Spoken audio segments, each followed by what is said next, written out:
Hundreds of millions of dollars are pouring into Missouri to reduce traffic injuries and deaths. Despite this, street safety continues to be a growing threat as pedestrian deaths in the U.S. have spiked over the years.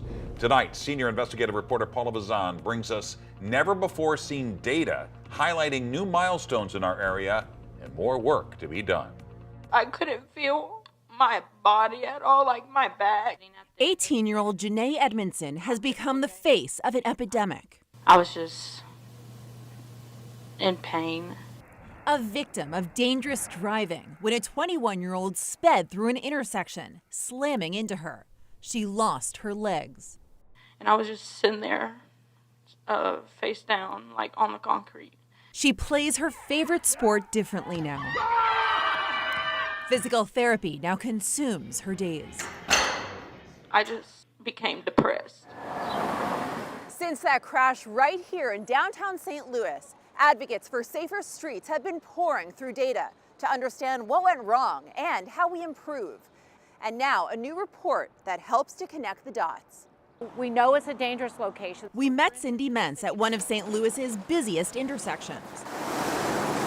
She's the CEO of TrailNet, an advocacy organization focused on street safety.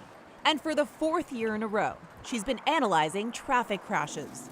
Fatalities went up in St. Louis County this year. Her research reveals a new record. 28 pedestrians were killed by drivers in St. Louis County last year.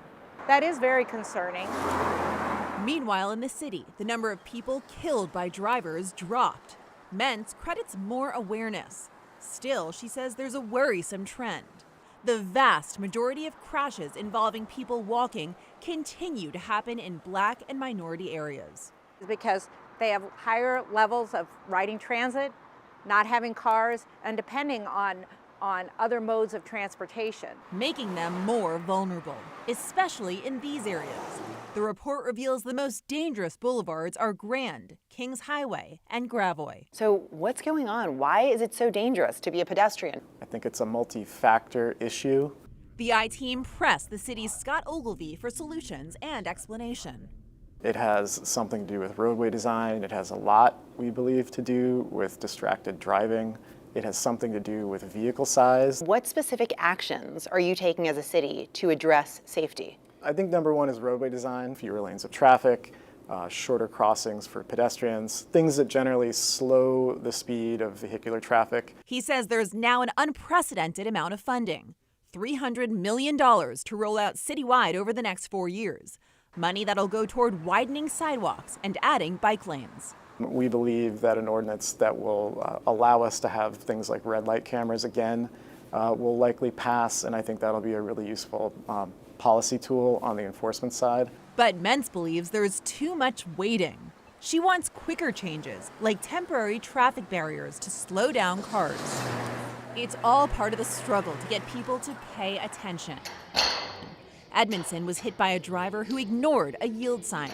Her harrowing experience is a reminder of the devastating consequences of carelessness on the road. The I-Team has talked with over a dozen people who have been impacted by traffic dangers and want action. So what can you do right now? Safety advocates say whether you're driving, biking, or walking, heads up, phones down. For the I-Team, Paula Vazan, 5 on your side.